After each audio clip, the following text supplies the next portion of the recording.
Welcome to the Gravity Well podcast with Alex and Jenny.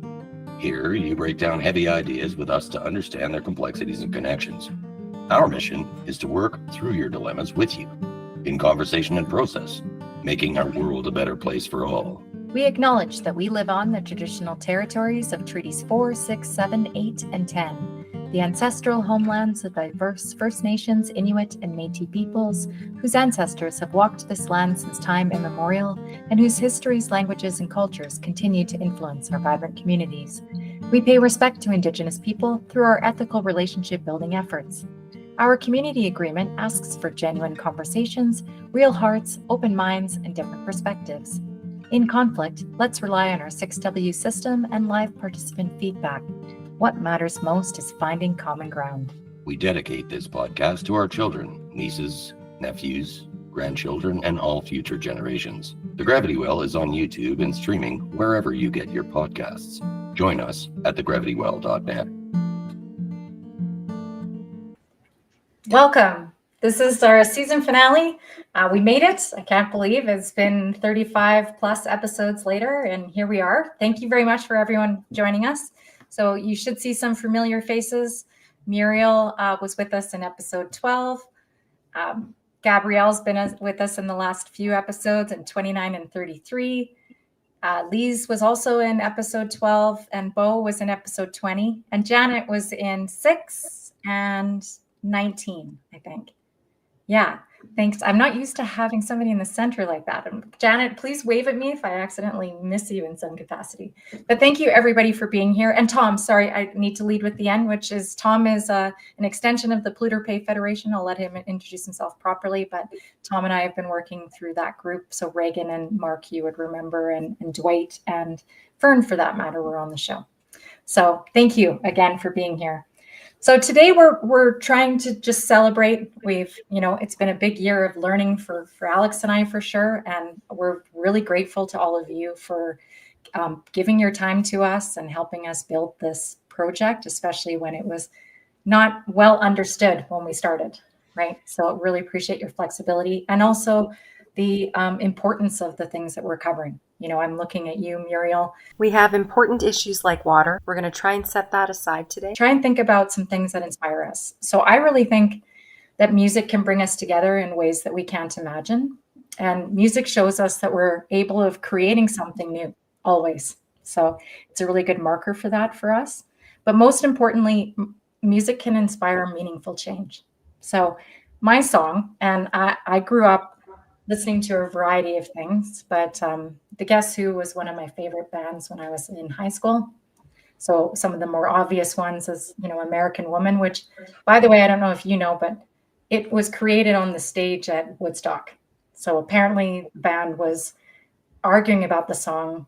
Burton Cummings was playing it and people didn't really get it. They were like, it's too show for us, too fancy, or like too commercial, let's say. But they were asked to come back on stage at Woodstock because, there was lots of time to be fed in that show. And so they had to play something new. And so he started playing it on stage and it was a massive hit from that. So they kept it and they recorded it. So it just goes to show how we can create things, especially under circumstances that we don't necessarily choose. Okay, so my song is not that one. I chose Do You Miss Me, Darling? And so the line that I like from it, and I'll stop after this, is what good is it if I can't even sing it to you? Because talking won't do it and walking won't rush it along. So why that's important for me is we have a lot of learning to do and a lot of things to come together on that isn't easy. And if we try and walk it along, we're not going to get anywhere. We need to actually rush. So I think music is the best way for us to do that. So going to try to sing it this year. That's my plan. Okay, so I'm going to stop there. Actually, Tom, I'm going to swing you to the end just because I'd like your song to be something we wrap up with, if you don't mind. Beau, that puts you next, which is a bit of a surprise. Do you mind going first, or do you want me to mix it up a bit? Sorry to shock you like that. Oh, no. I mean, I as soon as you had mentioned that we were choosing a song, one came to mind right away. And I think my favorite song to make me feel hopeful about the future, or even just like my day-to-day just to put me in a good mindset, is "This Is the Day" by the. It's it's an oldie but a goodie, but I think if I were to pull from some of the lyrics, it's you could have done anything if you wanted, and all your friends and family think that you're lucky, but the side of you that they'll never see is when you're left alone with your memories that hold your life together like glue. And the majority of the song is that this is the day that your life will surely change. And it's true for everyone that your life changes every day. And if you're not striving for change in your life, then what are you really doing? That's fantastic, Beau. Thank you so much. If I didn't say already, I'm just going to reiterate it. We're going to create a YouTube playlist out of this so that we can share that with the network afterwards and they can enjoy these songs you brought forward. So thank you for adding that song in, Beau. Do you mind just reminding folks who you are and what you're up to? I know you have some big plans next year. I don't know if you want to talk about that yet, but there's whatever you were willing to share. I'd love to remind folks how we know each other and the work you're doing. Sure. I mean, we met through my advocacy for Palestinian liberation and a just peace in Palestine, Israel. I'm currently the co-chair of Independent Jewish Voices Calgary, but I am taking a little bit of a step back to run for federal office for the New Democrats in the next election. And right now I've got, my campaign launch event will be in January, so you can stay tuned for that. But I'm happy to meet with folks if they do want to connect. You can find me through my website, beaushaw.ndp.ca, and you can contact me, you can volunteer, or if you want to contribute in another way to the campaign, all of it's there. Thank you, Beau. As somebody who ran, I can say I'm really grateful for you to do that. I know how much work it is and how much effort it takes. So thank you so much for doing that. And Beau actually helped inspire some questions and action out of us next year. We're going to try to make sure that we talk about the issues, the big issues, and Beau is going to help shape that for us because it was his idea to begin with. So thank you so much. Muriel, do you mind going next, please? I don't have very much to say. Just we're still fighting the gravel pit that we figure is going to ruin both our water and the water in the whole atmosphere for the Big Hill Springs Provincial Park. And we're not getting anywhere on that I can see, but they've done everything to disallow most people's appeals. There will be a new, going to have another opportunity for those that have been allowed. The Big Hill, Lyse can tell you more about that probably, about the Big Hill Springs Preservation Society as being allowed to continue fighting, but whether anything will develop or not, I don't know. And as far as songs, you talk old songs. I've got a real old song. It just popped into my head just because of the continual fight, and I think it's called High Hopes, and I don't have a clue. I've got high hopes, and it goes on and on about all the things that people try to do. Well, people, animals, anything, and never give up. They just keep at it. So that wasn't a favorite song of mine or anything. It's just something that it popped into my head as a result of what we're doing here. So anyway, as I say, I have no idea who did it. And it's probably from, I don't know if it was even before my time or when I was young or when, but that's all I have to say. That's fantastic. And I'll do my best to locate this song for you. Absolutely. Really appreciate that, Muriel. And also the work you're doing. Yes, we need to connect, obviously, and understand what you're up against and potentially some angles that we can work together with other groups. It came into my view, the Piikani Nation has also been struggling with gravel and water as well. So there are other allies in this that we can help come together and address this issue more broadly. So thank you again, Muriel, for sharing. Muriel, if I may, I'd love to connect in the new year. I live in Rocky View County, at the edge of the city, and I'm like a hop, skip, and a jump from Big Hill Springs and Big Hill Creek. Oh, yes. I've been going there since I was 3 years old. It's always been connected to me. So if there's any way that we can coordinate between yourself and Jenny and I and anyone else who's willing, and Jerry Beats and folks of the light to make sure that that land is preserved. I'm all ears. So, yeah, the offer's open. Thank you. Yeah, and please know in that. Oh, go ahead, Beau. Yeah, Muriel, I just wanted to let you know that I know the song that you're talking about. It's a Frank Sinatra song. Oh, is it? Yes. Yeah. Something about the ram in the dam. I don't know. That's all I can remember of it. It's funny how songs come into your head when things are going a certain way. It's like it plays in your mind like, yeah, it's just obviously that, you know. Yeah. Okay, and actually, Alex, if you can go next, but I just want to let you know, Muriel, that Alex is a fantastic photographer and videographer.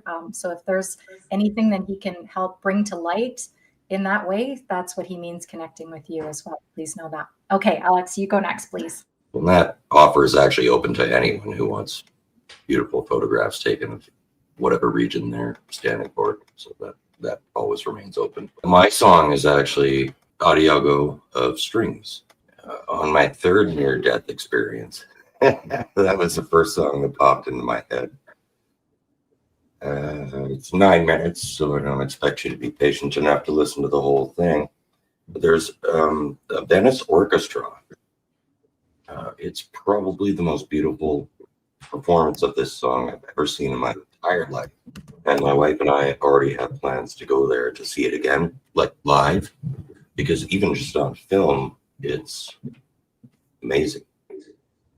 You know, when you go through some stuff that really hits you, and you are given an option to either choose to live or choose to die, and then a song comes in, not of your own choice, it just stays with you. But the beauty of the Venice performance is actually that, like, it's not only the beautiful buildings, the most beautiful structures with hundreds of thousands of people actually there just to witness this under candlelight, but it brings you to a moment in the video frame, in the cinematography, where it focuses in on one rose in a row of rose bushes, right? And it helps you to come to the understanding that you are that rose amidst a row of others, right? You're all part of the same bush, but when you can grow as an individual, when you can overcome, and when you can choose life, and you can choose to accept life on its terms, it showcases that. And I think that's actually what that song actually brings to me. There's no lyrics. It's very dark, it's very heavy, but at the same time, it's also equally as uplifting, and it has so many layers to it. So yeah, the Venice performance of Adiago for strings is my selection based on my own life experience. And it actually, ever since that life experience, it's fueled my cause to actually do what I can with the skills that I have to make a difference, a positive difference, to open the mind, so to speak. And that's it. Thank you, Alex. That was awesome. Janet, I see you next on my screen. It's so nice to see you. It's been too long. We have to see each other in person soon. But yes, please go ahead and remind everybody who you are first. Thank you. Well, I'm really pleased to be in this space with you all. I have watched you on the Gravity Well on YouTube, and it's an honor and a pleasure to share this space. And congratulations, Alex, Jenny, on a very impactful 2024. And I really look forward to supporting you and watching the growth and continued evolution of this initiative. So thank you. I like to say, and I think Alex and I have talked about this, I'm a Jill of all trades and master of none. I'm plain Jane with a T. I'm a mom. I am a disturber of the peace, an outspoken advocate for positive environmental social change. Jenny and I connected through Alberta Talks, really excited about learning the art of deep canvassing, a proven method to change hearts and minds. And I still am involved with Alberta Talks, but I've had to step away. I'm a marketer to pay the bills, do Salesforce product, digital marketing. And I have a degree in environmental science from the University of Lethbridge and started out at Olds College studying soil and water reclamation conservation. Settlers, long line of farmers. I've worked in almost all of the resource extraction industries in Alberta and working hard to atone, maybe is a good way to describe, with the activities and promotion of in a role as a crop protection specialist / pesticide advisor, agronomist on the prairies. That's me, and constantly changing. I'm a try-hard geek, love to learn. So taking it all in. My song is an oldie but a goodie, but not that old, but it's from our Canadian singer, songwriter, activist, performer extraordinaire, Sarah Harmer. And the song is called Lodestar. And when she performs it live, there's a CBC recording with strings and her guitar and voice.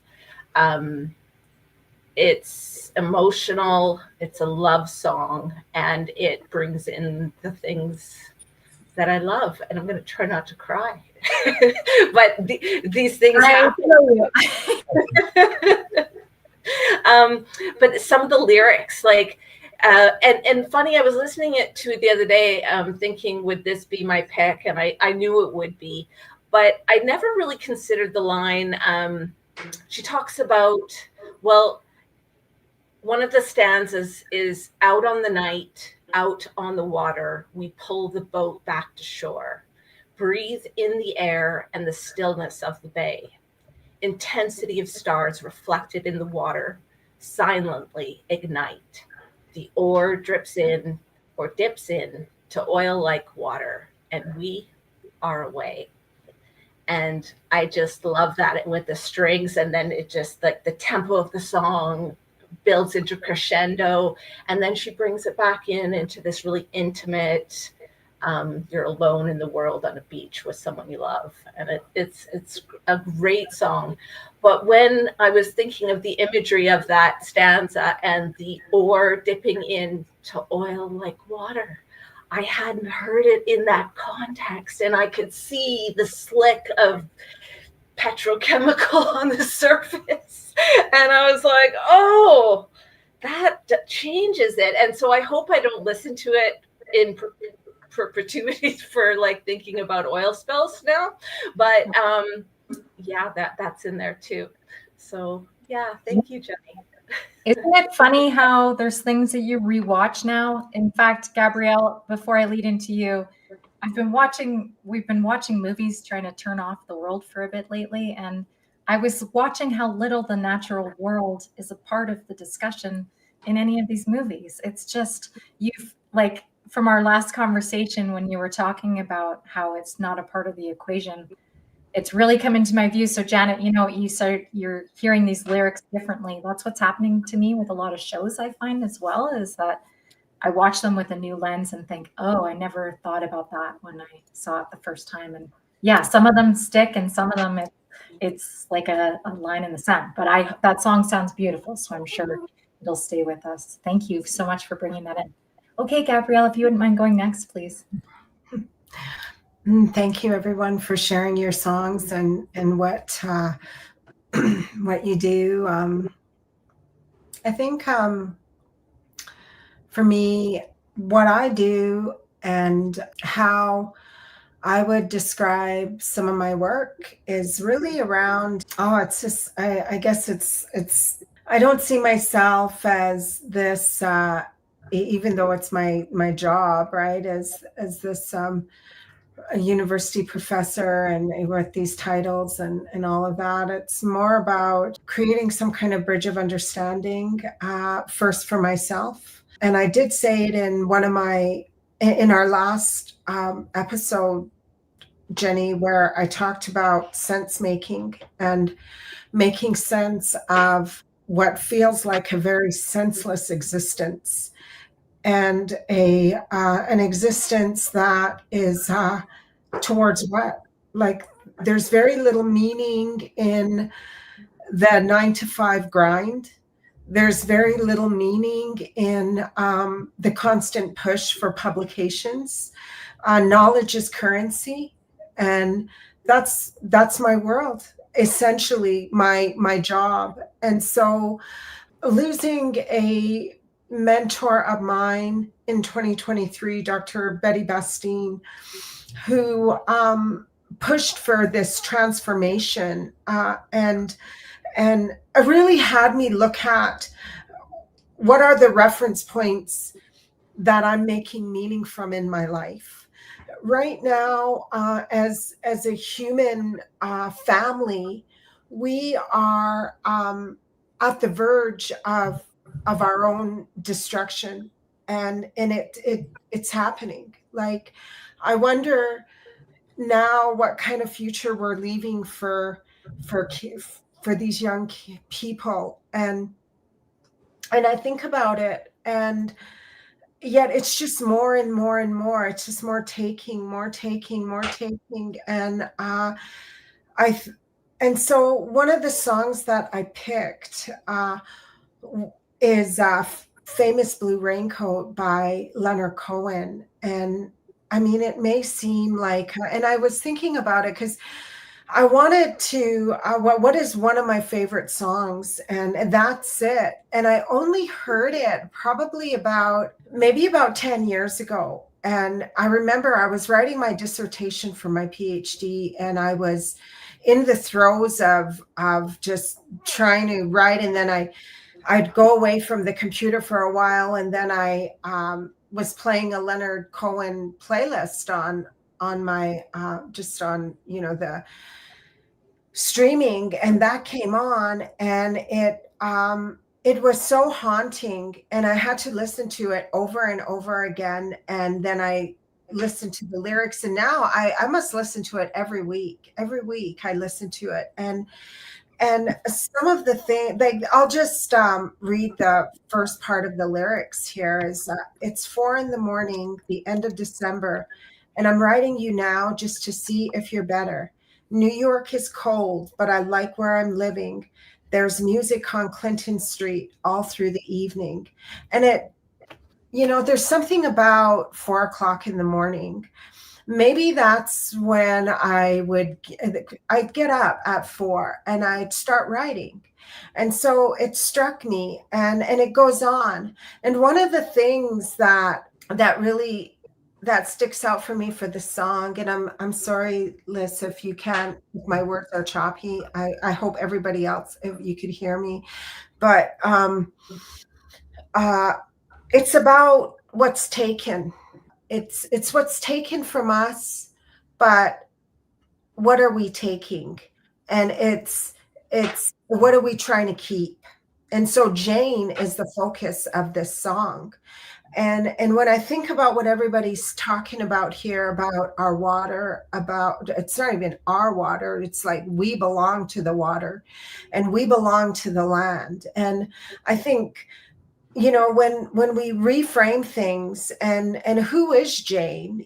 She's the focus of this song, but who is she? She's being, she's almost like this prize, to be won and to be kept, but yet finally she's free, and at the end of he talks about how she's free, and free for what? And is that for me, it's like a metaphor. Jane represents that which sustains us, which is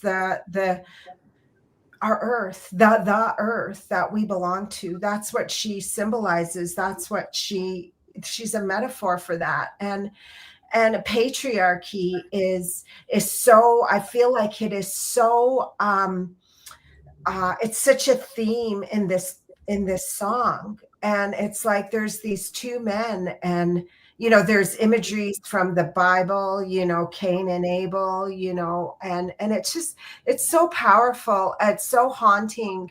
And I think there's many ways we can look at it. And, speaking of what Janice talked about in terms of how things change for us as we go through our life experiences, and songs change, and, just different experiences, even our own experiences from the past. And it's part of that sense making.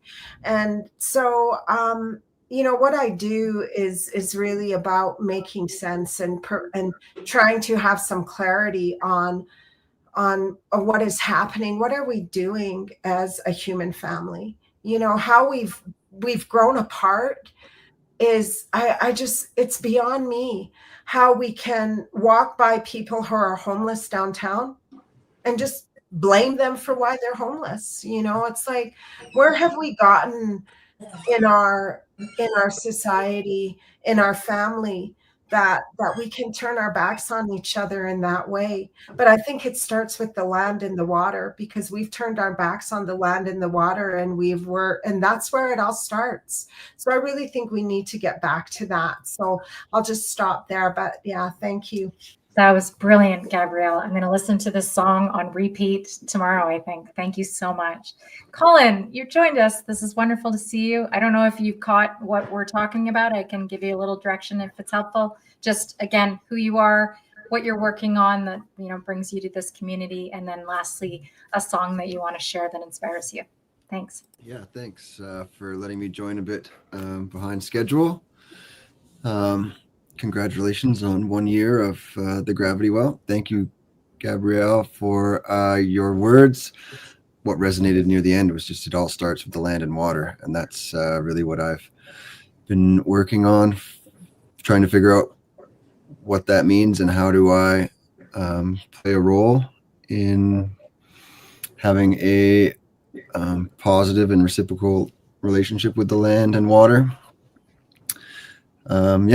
And that's a journey. And that brings me to my song, which the song that I chose, I've got many favorite songs, but a Neil Young song called Spirit Road off of the Chrome Dreams 2 album. And yeah, it's a rockin' number. It's long and like jammy in proper Neil Young style. But the lyrics go, there's a long highway in your mind, a spirit road that you must find to get you home to peace again, where you belong, my love lost friend. And it goes on like that. But those words, many years ago struck me as like, it's part of the journey that we're all on as individuals. And it makes me think of that we all have a deeper story within us, and the modern world of all the things that society says we should care about are mainly distractions from that deeper story within all of us.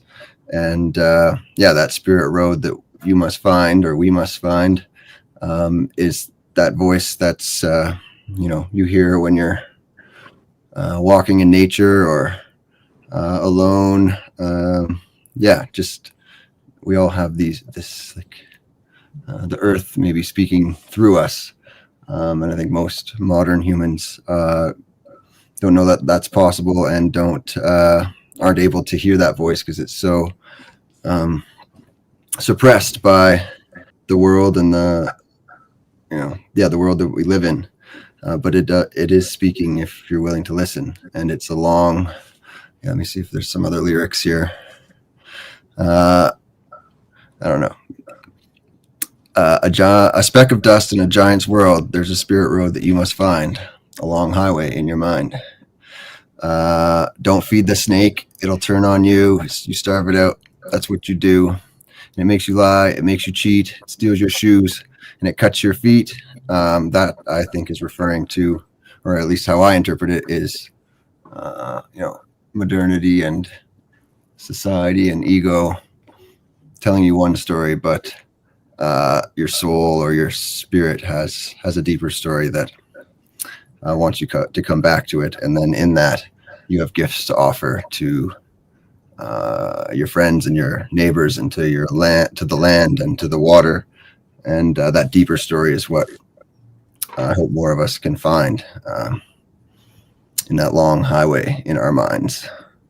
So thank you. Fantastic. Gabrielle, I think that was a really similar reflection of what I heard from you as well, this inner spirit that we can work to bring together. And I hope the music can help us do that. So thank you.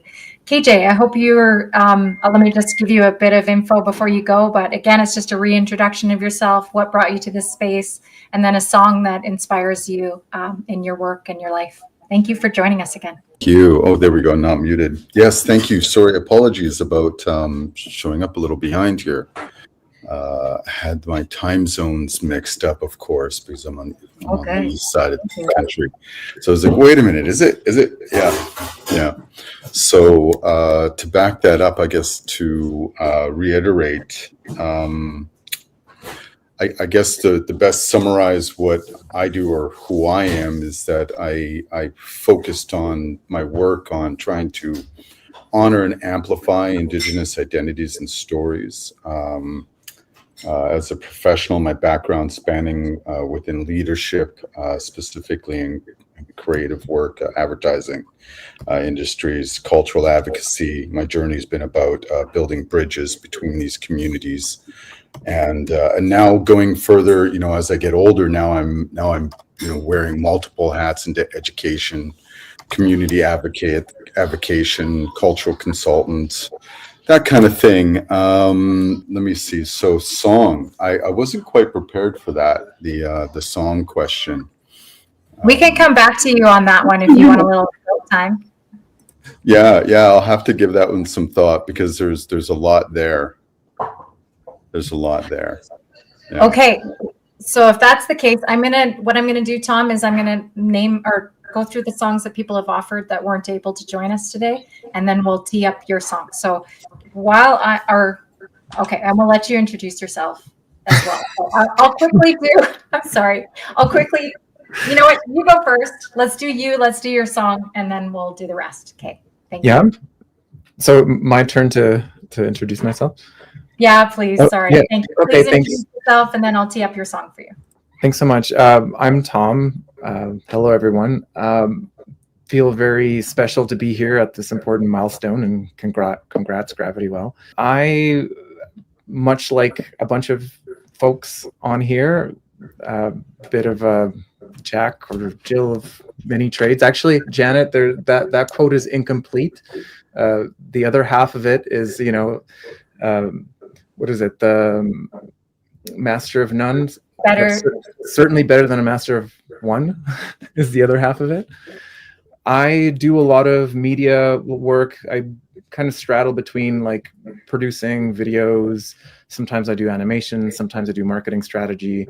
My path towards being here today is that when I was still living in Vancouver, I saw this news story about how there's a lot of companies in Alberta who are just like ditching their wells and their cleanup responsibilities, and that was like adding up to something like $400 billion worth of liabilities that were all going to fall onto the taxpayers.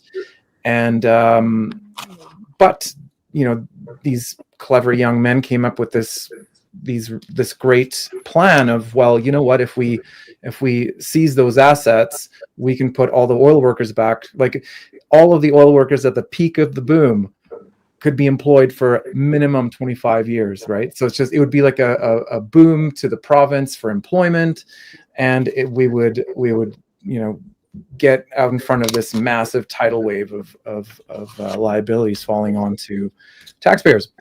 So when I moved to Calgary, I was obviously I was started asking around, like, this is a hot topic, right? And nobody knew what I was talking about. And so I had to do a little bit of digging, and I finally, got through to Reagan Boychuk, who I'm sure some of you have met. And I had it just kind of blew my mind that this wasn't one of the most important topics that everybody was talking about, right? Because this this is like one of the biggest catastrophes in slow motion. And anyway, so I felt I wanted to use whatever skills I had to get involved and help out. And and it's been a challenging ride. I mean, there's a lot of barriers to even talking about this stuff. Like it's there's like a de facto sweeping this under the rug and pretending it's not a problem kind of thing happening. So we're Liability Fight Club is what I call it. Yeah. So first rule of Fight Club is we don't talk about it. Yeah, exactly. Yeah. And what else am I doing? Recently, I started working with this company that's doing synthetic aviation fuel. So they're essentially a biotech company who are wanting to like essentially take big bites out of climate change. And for them, a low hanging fruit is creating synthetic aviation fuel using microorganisms.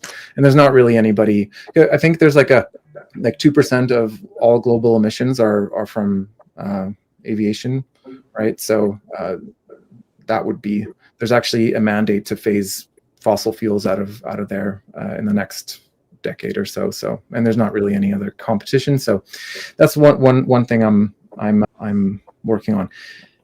Anyway, music side. So this is really timely because the song that you're going to hear is being released in 11 days. And I grew up, like I was they say, your favorite music is like when you were age 14, that's like the pinnacle of all the things you're going to love for the rest of your life. So I have this, what I call dream grunge band, which is essentially like my 14-year-old self fantasy band. It ticks all the boxes for me.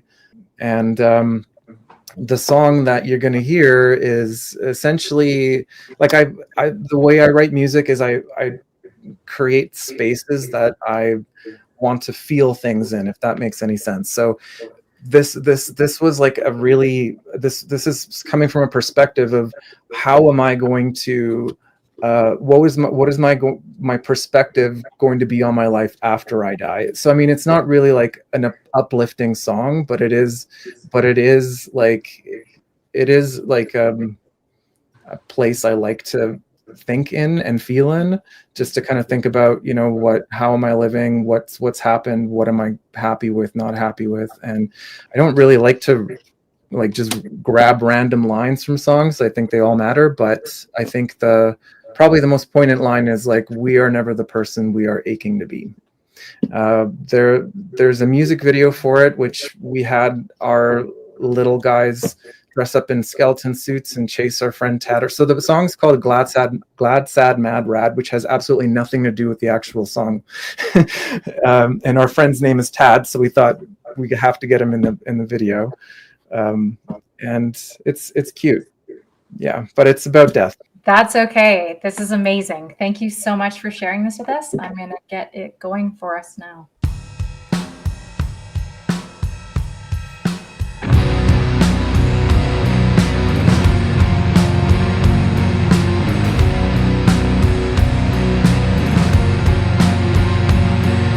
Hey, I know Tad. You know Tad? Yeah, Tad's rad. Tad is rad. He's got a rad band called Little Band. Yes.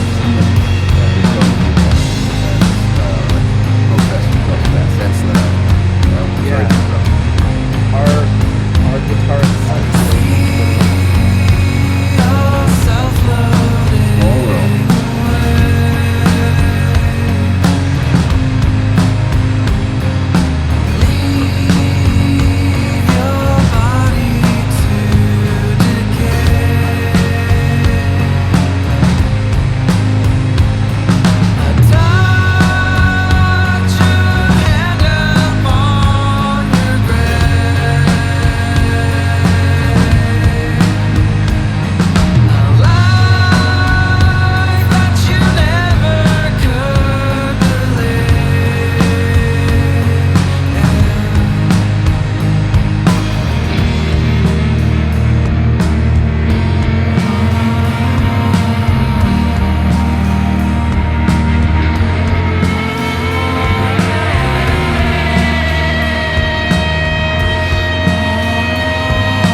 it's funny because I'm trying to think contextually, but then when I think about the term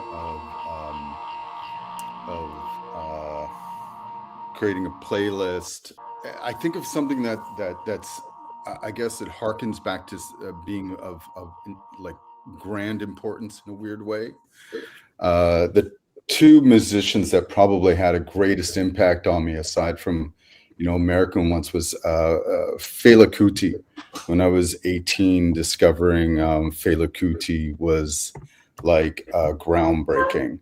And of course, you could go through his works and stuff, and there's just endless material, but No Agreement is probably like the master class of African funk, and I guess the reprisal against colonialism and the system suppression, and just the need for creativity and the self-empowerment and everything else that comes with that.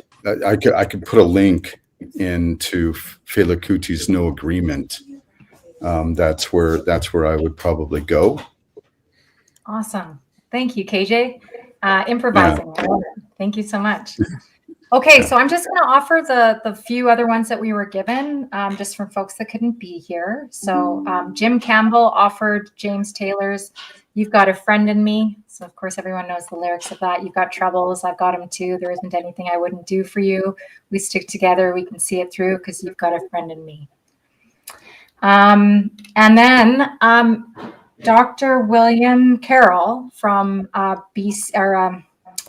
Victoria University shared a song that he wrote as well. And I'll share the lyrics with you, but I'll copy the link in for us as well. But it's called "After the Storm." After the storm, there'll be peace and quiet. The skies will have calmed after years of riot. A breeze will bring an air that is fresh and clean, and we'll step lightly as we clear away from the fallen branches. After the storm, there will be time for healing and mending the tears in our walls and ceilings. We'll come together in community, repairing and restoring, each according to their needs. After the storm, we'll return to sharing the fruit of the earth, tilled with grace and caring. The rule of property will fall away. Our eyes will open to the dawning of a bright new day. After the storm, we'll break bread together. After the storm, we'll break bread. After the storm. Beautiful little song he wrote too. So thank you for that. One other thing. So Melanie Hoffman sent "Come Together" by the Beatles. That's a great song. I'm surprised it wasn't on there for me. And then Indiana Arnie's "I Am Light," and Lila June's "All Nations Rise." So those are the ones I'll add in from her. Anything else from anyone before we wrap up? Thank you again so much for celebrating with us. We really appreciate it. Okay, thank you so much, everyone. Have a great night, and we'll be in touch soon. Lots of work to do still, but really appreciate the break and the celebration. Thank you. Happy holidays, everyone. Happy holidays.